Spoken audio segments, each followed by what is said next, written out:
now more than ever, people need to go within and plug into that cellular memory, plug into divine source, detach as much as possible from the matrix. A lot of these people that have all these abilities, who have celestial star ancestry,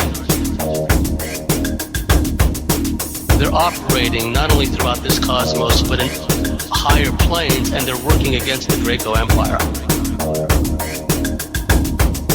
The photonic energy and the cosmic rays will activate our higher centers.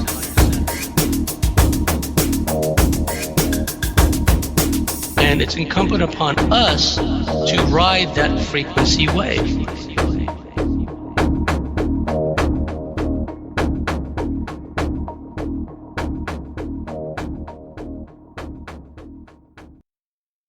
Hello again, everybody. This is James Bartley, and you are listening to Bartley's commentaries on the cosmic wars.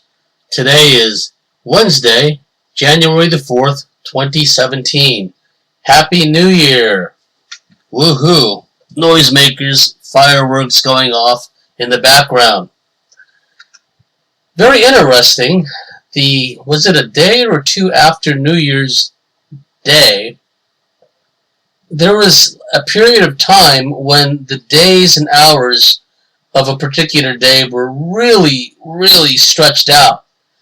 It seemed like the hours, and day or days were lasting for an abnormally long period of time.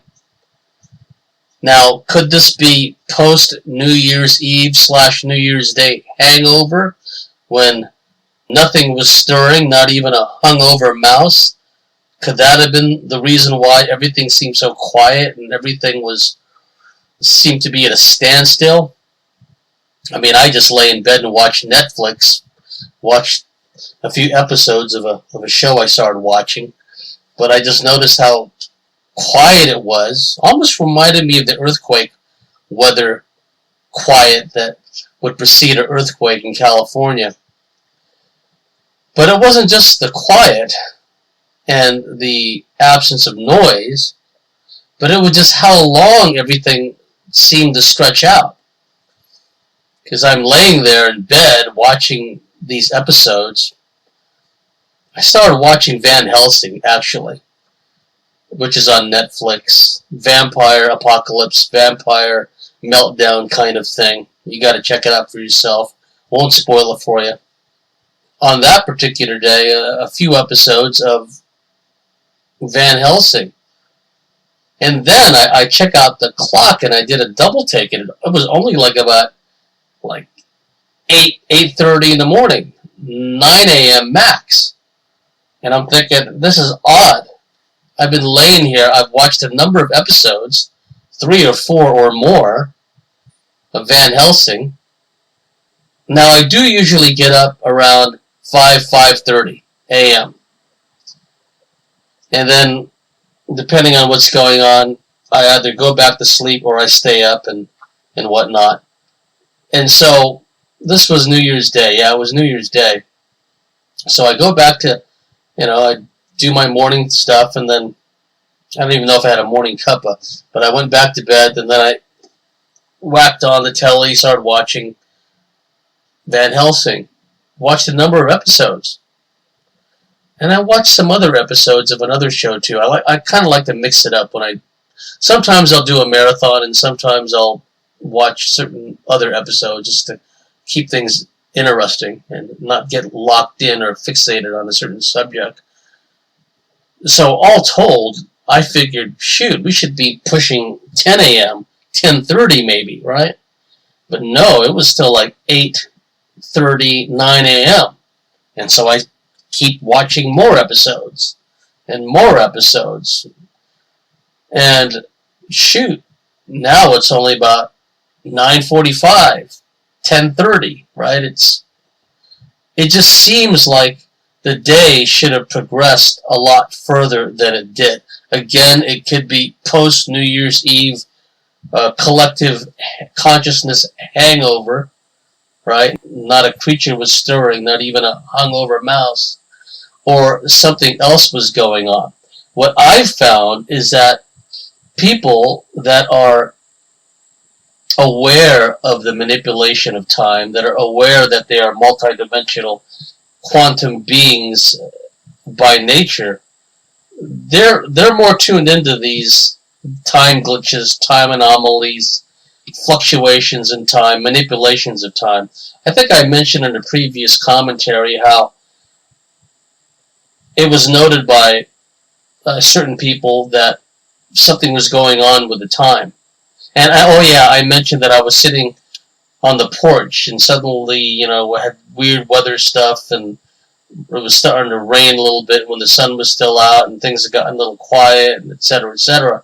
And right around that same time, one of my Facebook friends was having some weird kind of power surge issue, and then when she checked her cell phone, the time was like 6 or 7 hours ahead of what it should have been. When, if there had been a power outage or whatever, the phone should still have gotten reset to whatever the local time is in that locale, right? That didn't happen. And right around the time that was going on, I was having this weird thing go on with time. I just had, and the people around me were having a similar feeling that at that moment, time was being messed with. Maybe they're just getting a head start on the new year. Who knows? 2017, let's start mucking around with time, right? So I just thought I'd throw it out there to see if any of you had noticed that also. Right around New Year's Day, the 2nd of January, things still seem to be kind of slow, if you ask me, because I'd gotten kind of into a mode where the days and the hours and the weeks just slip by like sands through the fingers, right? You look up, it's 7 a.m., you look up again, it's 10:30, look up again, it's 2 p.m. It's just like go, go, go. That's what it's been like. And other people have noticed this too. The illusionary time frequency is accelerating, it's speeding up. But for whatever reason, and it's still early days yet, still very early in the new year, at least I and some others have noticed that time seems to have slowed down a little bit. So let's see how that plays out. And I'd welcome any comments from any of you out there if you've noticed anything similar. Okay, now before I start talking about deeper issues of aliens, UFOs, and in particular disruptors in the UFO community, disruptors in the UFO field, because that subject has reared its ugly head again, I'm going to talk about things of a more surface level nature. And remember, everything that I mention that has to do with quote-unquote surface level activities, surface level things, is merely an outward manifestation of hyperdimensional manipulation. Alright? There's really no such thing as, when you come right down to it, when you get right down to brass tacks, there really is no such thing as surface level stuff, because the forces working through those humans or human hybrids on the surface that are causing all these changes, that are creating all this mischief, well, the forces working through them are non-human to begin with, and they're coming, often as not, these intelligences and malign influences are coming from a reality that intersects our own at certain points. And some of these beings are hyperdimensional. They can freely go from one dimension to another, and some of them are extraterrestrial, right? So when I say surface level, I just keep all that in mind. But I thought it would be a good idea to talk about how this whole concept of currency, which is a big-time illusion, the whole fiat currency monetized debt scam is as big an illusion as can be, because it's not real. But I've been keeping track of certain trends, and one of them is what's been going on in India and what's been going on in Venezuela and probably some other places. Here we are, one of my favorite websites, globalresearch.ca, and the article is, the headline is, "A well-kept open secret, Washington is behind India's brutal demonetization project." And let me read a few sentences here. In early November, without warning, the Indian government declared the two largest denomination bills invalid, abolishing over 80% of circulating cash by value. Amidst all the commotion and outrage this caused, nobody seems to have taken note of the decisive role that Washington played in this. That is surprising, as Washington's role has been disguised only very superficially. U.S. President Barack Obama has declared the strategic partnership with India a priority of his foreign policy. China needs to be reined in. In the context of this partnership, the U.S. government's development agency, USAID, U.S. Agency for International Development, a longtime front for nefarious CIA activities. So let me reread that sentence. China needs to be reined in. In the context of this partnership, the U.S. government's development agency, USAID, CIA front, has negotiated cooperation agreements with the Indian Ministry of Finance. One of these has the declared goal to push back the use of cash in favor of digital payments in India and globally. Underline globally 3 times, italicized. On November 8, Indian Prime Minister Narendra Modi announced that the two largest denominations of banknotes could not be used for payments anymore with almost immediate effect. Owners could only recoup their value by putting them into a bank account before the short grace period expired. The amount of cash that banks were allowed to pay out to individual customers was severely restricted. Almost half of Indians have no bank account, and many do not even have a bank nearby. The economy is largely cash-based. Thus, a severe shortage of cash ensued. Those who suffered the most were the poorest and most vulnerable. They had additional difficulty earning their meager living in the informal sector or paying for essential goods and services like food, medicine, or hospitals.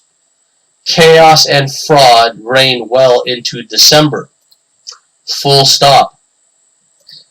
Now, when I read that, alarm bells began ringing, because I remember reading somewhere before that another country in Latin America had started taking large denomination bills out of circulation. So I started doing a little web search. Sure enough, our friend over at Zero Hedge, Tyler Durden, rule number 1, you will not talk about the Fight Club, right? Tyler Durden. He wrote an article on December 11th, 2016, Maduro Stunner, Venezuela eliminates half its paper money after pulling largest bill from circulation. And let me read a few sentences again. You might have gathered my idea of few may not jibe with other people's idea of few. I'll read a lot of sentences. How about that? Having observed the economic chaos to emerge as a result of India's shocking November 8th demonetization announcement, and perhaps confident it can do better, today President Nicolas Maduro of Venezuela, Latin America's most distressed economy, mired in an economic crisis and facing hyperinflation, likewise shocked the nation when he announced on state TV that just like India, Venezuela would pull its highest denominated 100 Bolivar bill, which is worth about 2 U.S. cents on the black market, from circulation over the next 72 hours, ahead of the introduction of new, higher value notes as large as 20,000. I have decided to take out of circulation bills of 100 bolivars in the next 72 hours, Maduro said. We must keep beating the mafias, right? Critics immediately slammed the move, which Maduro said was needed to combat contraband of the bills at the volatile Colombia-Venezuela border, as economically nonsensical, adding that there would be no way to swap all the 100 Bolivar bills in circulation in the time the president has allotted. Indeed, if India is any example, Venezuela, whose economy is far worse than that of India, the world's fastest growing emerging market, may have just signed its own economic death warrant. And a couple of points to ponder here. The reason Maduro is taking the 100 Bolivar note out of circulation is because they want to create larger notes. Because hyperinflation has kicked in over there in Venezuela. One of the founding members of OPEC, right? They have their own oil, they have their own resources, but somehow, some way, they're basically what's referred to these days by the talking heads as a failed state, right? Argentina, once the byword for rich people in South America, due to Chicago School economics and IMF manipulation, for a while was basically turned into a basket case. And we've seen this over and over again.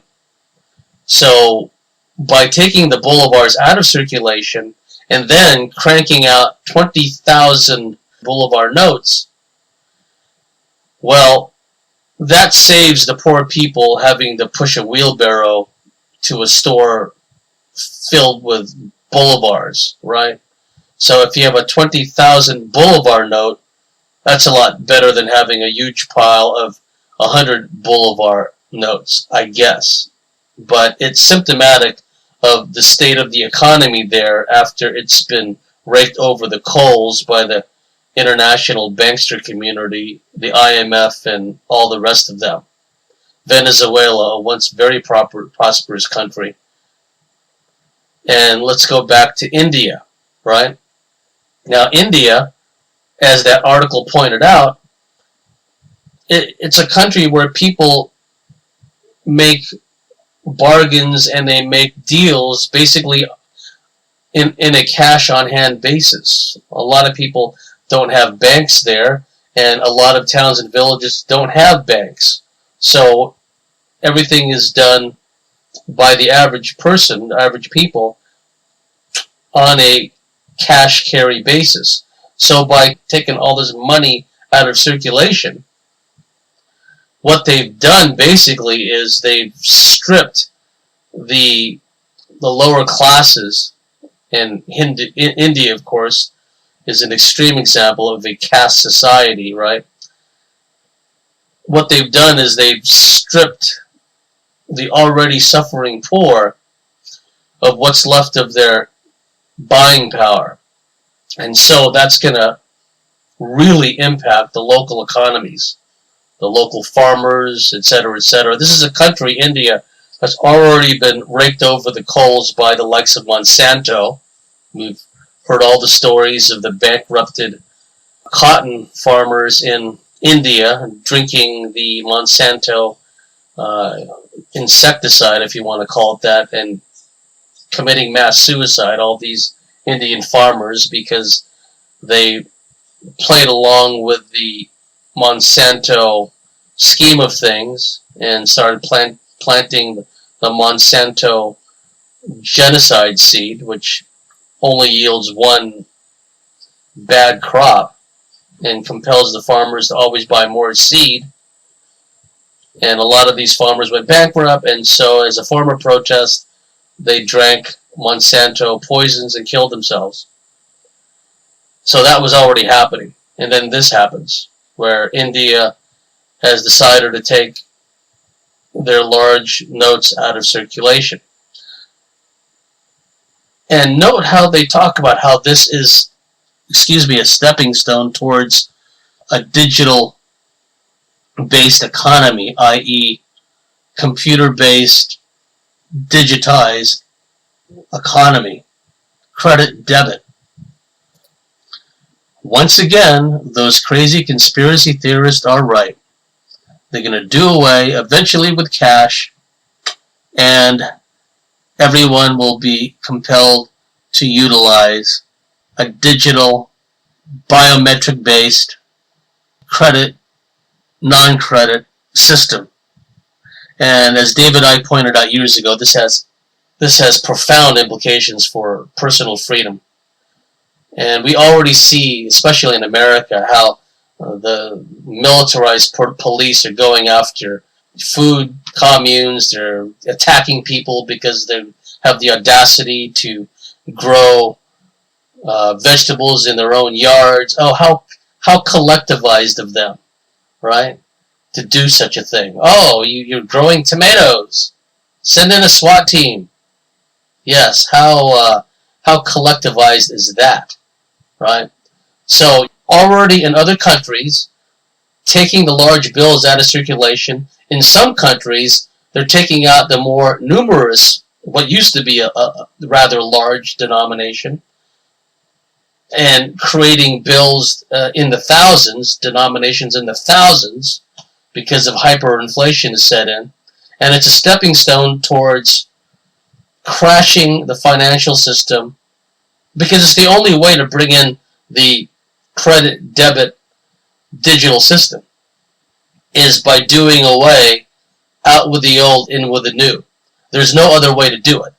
And they've already gotten young people, especially these millenniums and the Generation Xers, etc., they've already got them addicted to their iPhones and Androids, and they're used to doing everything on their phones, banking and everything on their phones. So it's going to be no biggie to them. They're just going to roll with it, right? Oh, biometrics, you need my thumbprint, you need my retina scan. No biggie. Here I am, Oh, you need to like tape barcodes on my forehead. No biggie. Way back when, my colleague Eve Lorgan and I co-wrote an article called Unmasking the Disruptors in the UFO Community, or the UFO field. I can't remember off the top of my head. Unmasking the Disruptors in the UFO community, let's say. And it was all about identifying those discordant, troublesome meddlers, disruptors, troublemakers in the UFO field. Often as not, these people, males and females, were a host for one or more negative entities, because these people are, as Tom Montauk would say, an organic portal, a negative organic portal entry. They're a physical, walking, talking, organic portal which allows all these negative entities to work through them to cause all kinds of mayhem, mischief, discordance. And what happens is these people are pretty much prepped from birth to do exactly what they're doing, causing nothing but trouble. And nowadays, of course, with the internet, their malign influence is all over the place. Before, they used to have to be either in your face causing trouble, or often as not, behind your back causing trouble. Gossiping, intriguing, lying about you, turning people against you by telling them lies about you. Oh, so-and-so said this about you. So-and-so said that about you. All lies. They have what some of the fundies, i.e. fundamentalists, would have called in the old days, the spirit of accusation, right? That's what they do. That's how they roll. Because these negative entities working through them, always remember, cannot stand serenity, harmony, plenitude, happiness, joy. That's all like garlic to a vampire. They don't like that. They want to create discordance, disharmony, unpleasantness, vulgarity, innuendo, intrigue, backstabbing, all that stuff. That's what their stock and trade is, especially in the UFO field. The UFO field has always been characterized by egos and empires. Ego is underlined 3 times in bold letters, because the easiest thing to do is for the aliens, the negative aliens, to activate the ego of an individual. And even people that believe they're in contact with positive aliens can often have their egos activated. And this could be done by negative aliens pretending to be positive aliens, or the person is just inclined to be a narcissist and egotistical, so when good aliens happen to rock up and introduce themselves and engage the individual in conversation, telepathically or in person, whatever the case may be, or in a mystical vision, well, that person takes it and runs with it. The egos are activated and everything goes pear-shaped from there. Because once the ego is activated, that individual, whether they're a host or not, becomes putty in the hands of the negative forces. And especially if they're a host for one or more negative entities. And like I said a moment ago, these people are prepped from birth. Basically, they're designed, even before they're conceived, to do exactly what they're doing, causing strife, disharmony, chaos, discordance within the UFO field. And how do you know these people? Well, they're pathological liars. They can look in your face, they can smile at you. No, James, I never said that. No, Evie, I never said that. No, Steve, I never said that. But behind your back, they're just lying through their teeth. They're lying to everybody. And one thing about it also is that their ego betrays them. They're constantly big-noting themselves. They're constantly trying to big-shot others with how much they know, how special they think they are. Usually because the ETs have patted them on the head and told them that they're special. And being gullible fools, of course, they go along with that. They don't stop and think, well, I'm special because I'm a manifestation of divine source. That's what makes me special. Oh no, because they're projecting outwards. They're locked into savior mode, kind of like a residual effect of all the apocalyptic religions that William Bramley talked about. So they project outwards, and in this case, it's friendly ETs patted them on the head and told them they're special, so they're special. Instead of being special because they're from divine source, they're special because ETs told them.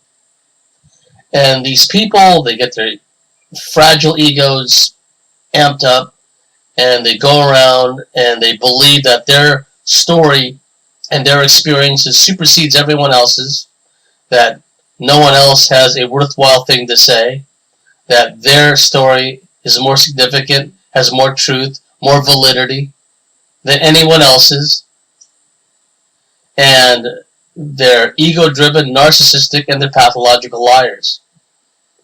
And they just love creating strife and acrimony. They love spreading innuendos and gossiping, turning people against each other, divide and conquer. They love to get into your kitchen. There's an old term in baseball. They don't use it anymore. You hardly hear it. Oh, he really got into the guy's kitchen. What that meant was a pitcher would pitch to a batter inside, usually fastballs, inner part of the plate. Back the batter off the plate. Make him feel uncomfortable. Make him fearful of being drilled by the baseball, i.e., the pitcher got into his kitchen. Well, some of these disruptors, they like to get into your kitchen. They like to ingratiate themselves into your life, where after a while you can't seem to get rid of them. They're just always there. They're in your house. They've ingratiated themselves amongst your friends. And as I said earlier, all of this is exacerbated by the internet. The internet makes it far more easier for these disruptors to do their dirty work. And so, those of you out there that are putting together UFO conferences, putting together UFO abductee support groups, contactee support groups, whatever the case may be, always, always, always vet the people before you let them into the group. And don't allow someone, however well-meaning, however well-intentioned, however good-natured and good-hearted, to bring someone into the fold without meeting that person first, without talking to that person first, without sussing that person out energetically first. This used to be a problem when Eve Lorgan and I had an abductee MyLab support group way back when.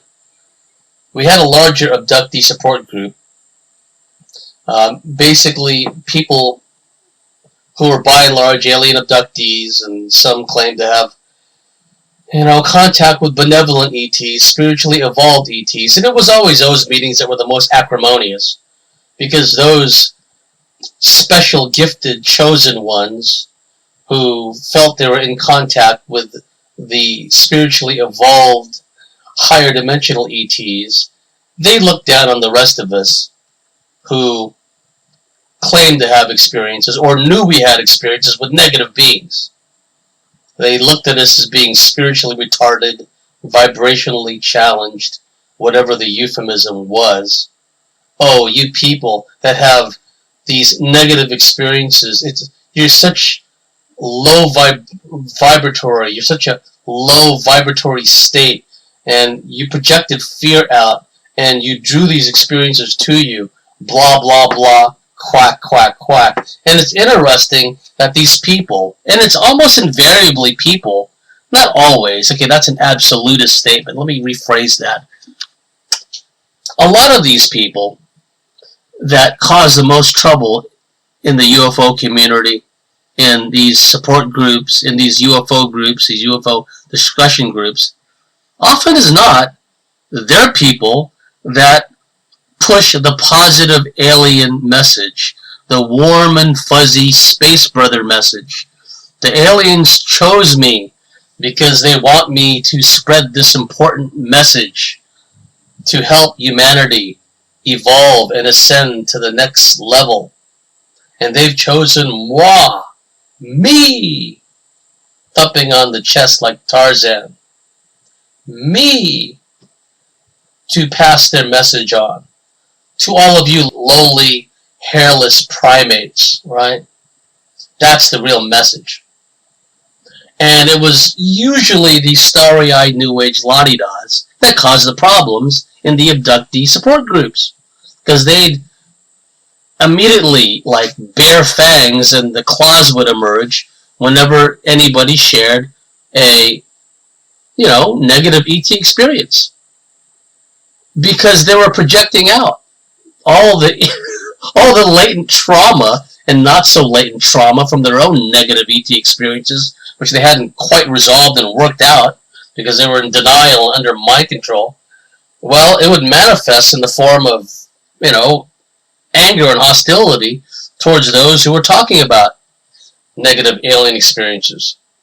And they're acting out precisely how they've been programmed to act out. That's what they're supposed to do in an abductee support group setting. Create conflict, disharmony, factionalize and atomize the group. So you have cliques form. The positives on one side, I call them the false positives.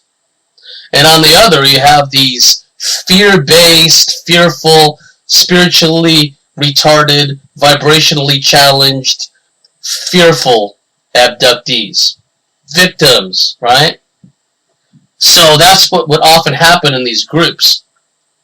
And then what would happen is the starry-eyed New Agers, the New Age la-di-das, the ones who were all starry-eyed and speak in metaphysical riddles, right? They're just always blissing out because they're so positive everything, and then in the first mention of negative ETs, the claws come out, right? Totally hypocritical, completely contradictory behavior. Those are the ones that tend to bring in more people like themselves. Oh, hi, Eve and James. They come rocking up to a meeting with someone that you'd never seen before. Oh, here's my friend Jill. She's had contact experiences too. She's been in contact with these beings from, this, that, or the other constellation. And she's spreading a special message of theirs she wants to share with the group, right? And that's how these infiltrations occur, how factions form, how after a while there's more starry-eyed New Agers than there are people that know what the hell's really going on.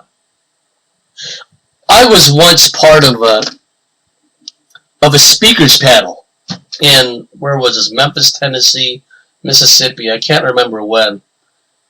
Eddie Middleton put it out. He sponsored it. Eddie Middleton was the founder of the original Night Search Paranormal Network, NSPN, the worldwide leader in paranormal sports reporting. Just a joke there. NSPN, Night Search Paranormal Network. Evie Lorgan was an alumnus. I was, a number of other people. The late Bill Pollock, the late Vance Davis. Anyhow, Eddie put together a couple of conferences, and I was a speaker at both of them. And on one of them, I was part of a speakers panel. And what was interesting was there was this woman there. What was her name? Pat something or other. But she was a starry-eyed New Age la-di-da. And she thought that she was some kind of Palladian walk-in or something. And I've had people walk up to me at UFO conferences. Hi, I'm Stacy, and I'm a Palladian hybrid walk-in. Right? Really, they used to do this kind of a thing back in the old days, in the 90s and the 80s at the UFO conferences in California. You know, before people like Evie Lorgan and I dignified the proceedings by actually dressing up and trying to look as sharp as we can. You know, people used to show up at these conferences. I'm not bagging people for dressing any which way, but you know, you only have one chance to make a good first impression, so make it. So, you know, people are more casual about these things nowadays, and that's fine. But in the old days, you know, people would rock up to a conference dressed in tie-dyed t-shirts and with pyramids affixed to their heads, and then people would wonder why no one took these people seriously, right? Then you'd have people that rock up to you and introduce themselves as Palladian hybrid walk-ins. Gee, you know, I'm an Elvis walk-in. I mean, how do you respond to that, right?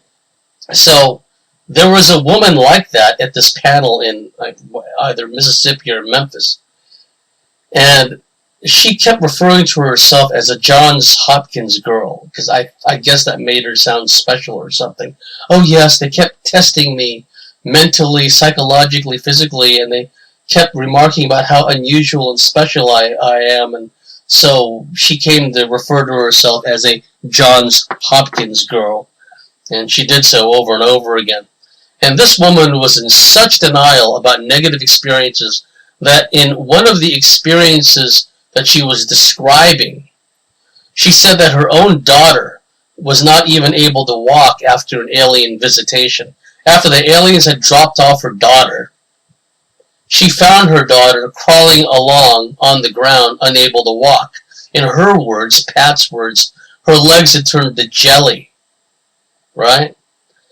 And this is after this Pat woman was telling us over and over and over, going on and on and on, about how special and spiritually evolved and benevolent her ET group was, right?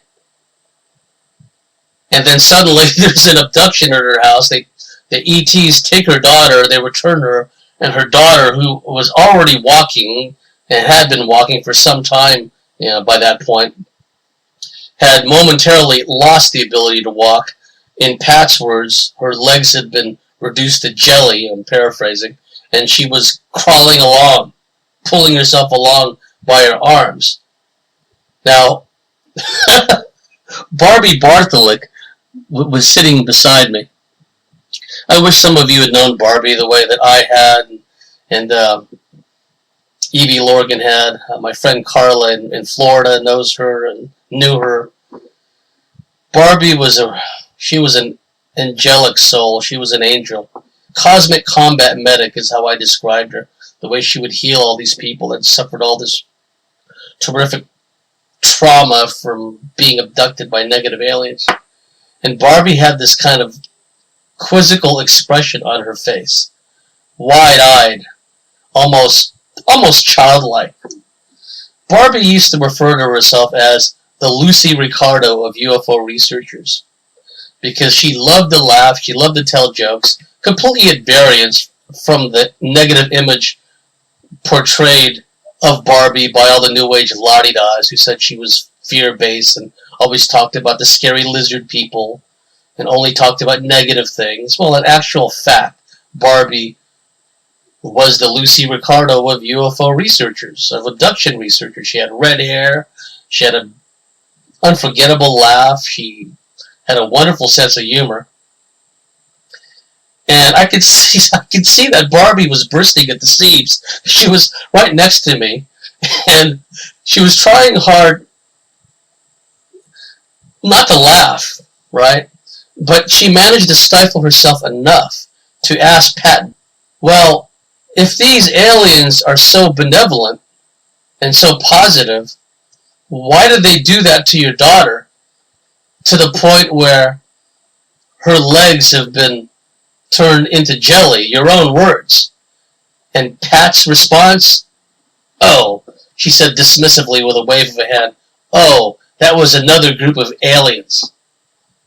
You see how that works? Same household, young daughter given birth to by Pat. Alien abductions work multi-generationally. Pat's ego was activated, Johns Hopkins girl, and the level of denial, the level of mind control is such that when Barbie points out this blatant contradiction, Pat is blowing smoke about the good ETs in her life and how beneficial they have been to her, how much they've helped her, even helped her in her life, helped her in her career, etc., etc. And then she tells a story about how her daughter's legs were reduced to jelly. And then when Barbie calls her out on it, well, don't you think that's kind of odd that these positive ETs would do that to your own daughter?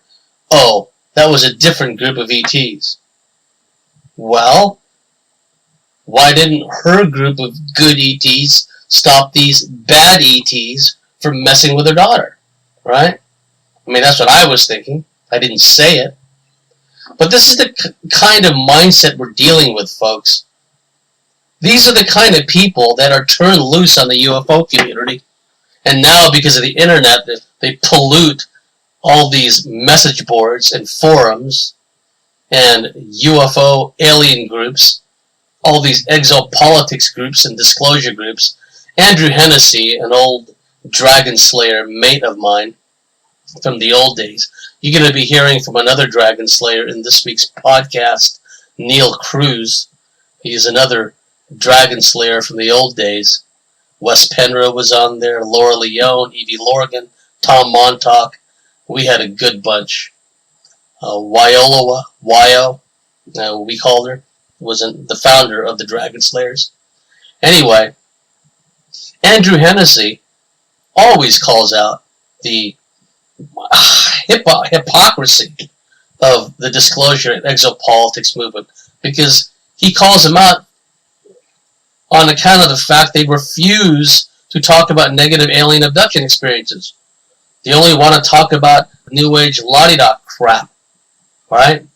Isn't it something of a paradox that the ones that are always blowing smoke about how positive the ETs are, how friendly and how nice they are, and how much we need them in order to spiritually evolve, those people are the first ones, when you start talking about negative ET experiences, their claws come out. They bare their fangs. They practically do a shapeshift right in front of you and want to tear your throat out. Yeah, real spiritual, real lovey-dovey. Oh, turn on your heart light, let it shine wherever you go. I just think of that E.T. movie, right? And the old Neil Diamond song. Makes me feel warm and fuzzy. Just be prepared for a real crap storm if you let these people in your life. If you're in the UFO field, if you're a UFO researcher, alien abductee, MyLab, person who puts conferences or lectures together, sponsors, promotes them, and you let one of these people in your life, these are the type of people that will sit in the audience of a UFO lecture and interrupt over and over and over, ask all these questions, start talking about their experiences, because it's always about them. It's not about the speaker who was flown in to give a lecture. No, that's beside the point.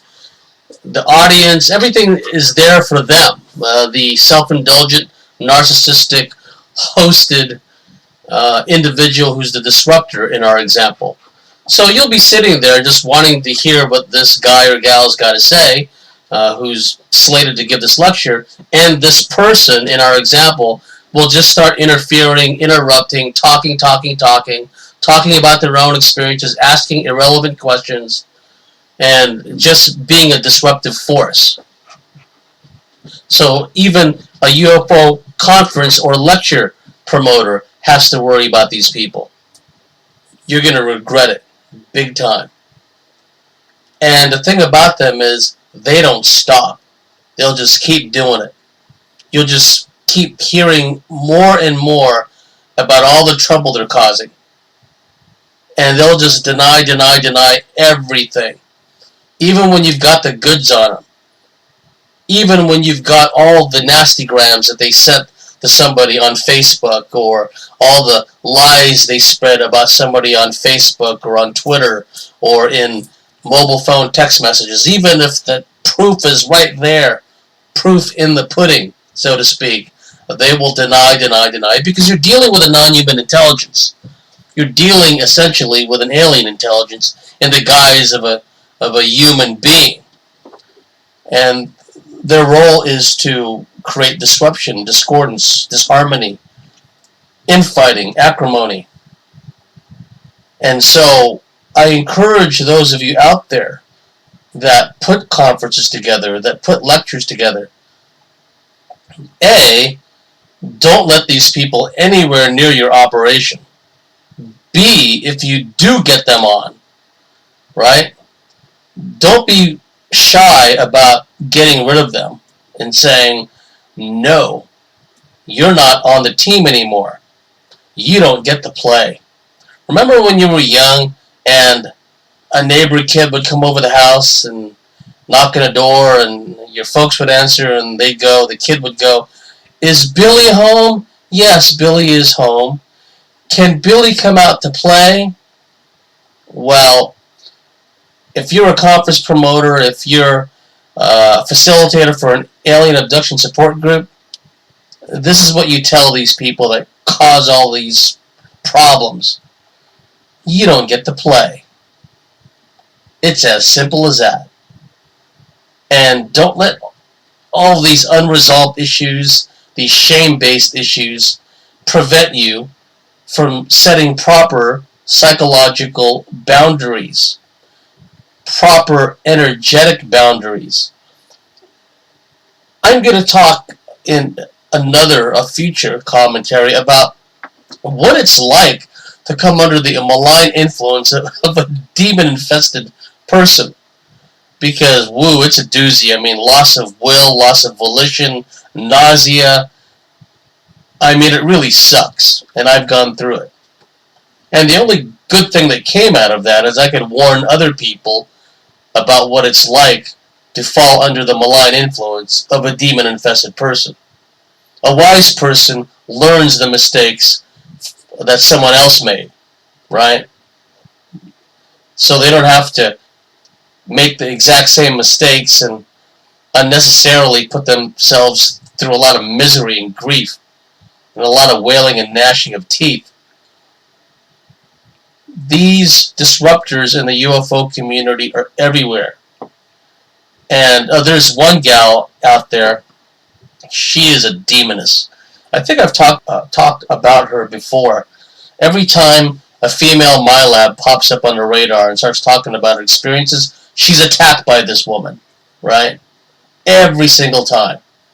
And she has hordes of followers, probably sock puppets, or mindless minions that parrot her every word, who support her and forward her post, etc., etc. And every time a new female MyLab, Monarch, SRA survivor, take your pick, every time they break the surface, come out from under the woodwork, start talking about their experiences, this woman attacks them every time.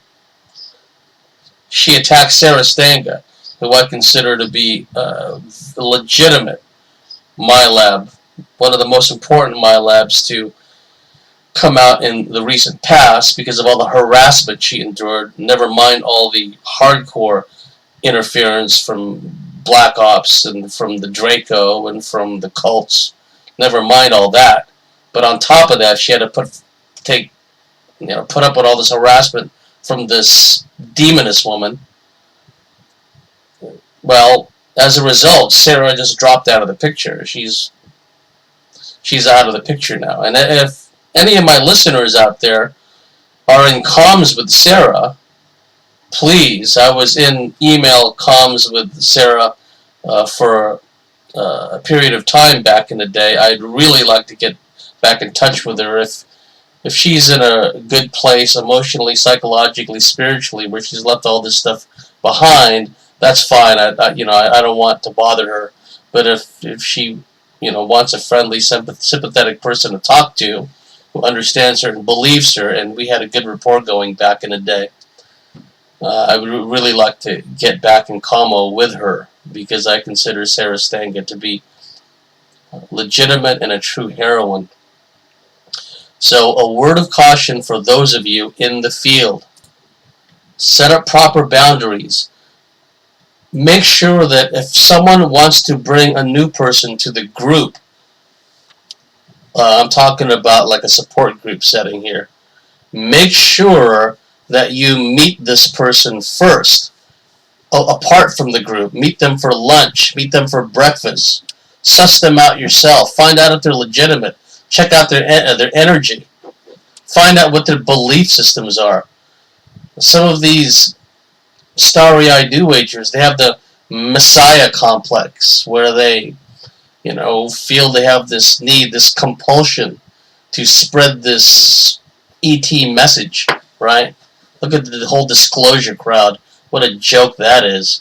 Disclosure. What a joke. Who's the big hero of the disclosure movement? John Podesta. Enough said. So, screen these people out. Only let those that are of good heart, good character, integrity, open-minded, non-judgmental, not intolerant of other people, not easily triggered.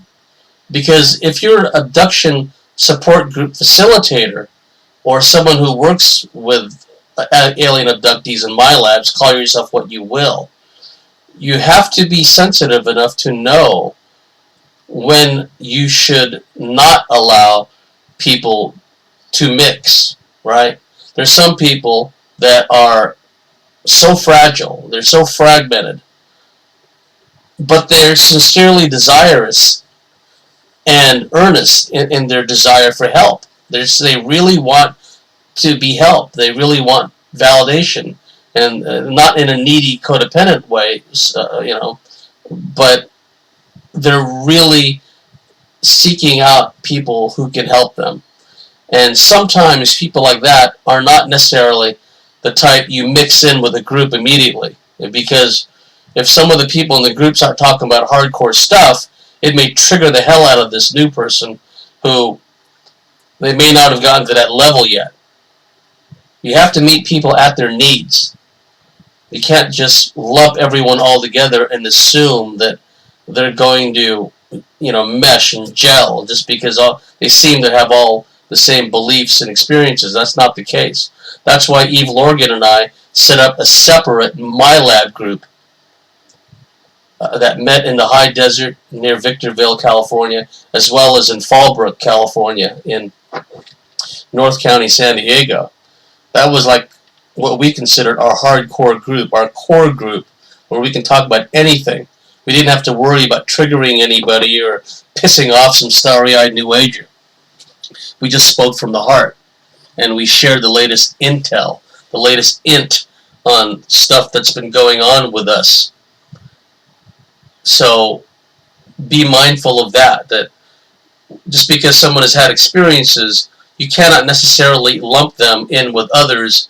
Maybe sometime further down the track, you can say, okay, maybe after a month or two, of talking to this person and working with this person, exchanging emails with this person, maybe it's a good time to introduce them to the group, right? Or to a certain person in the group whose experiences are similar to the person who's showed up on the radar lately, right?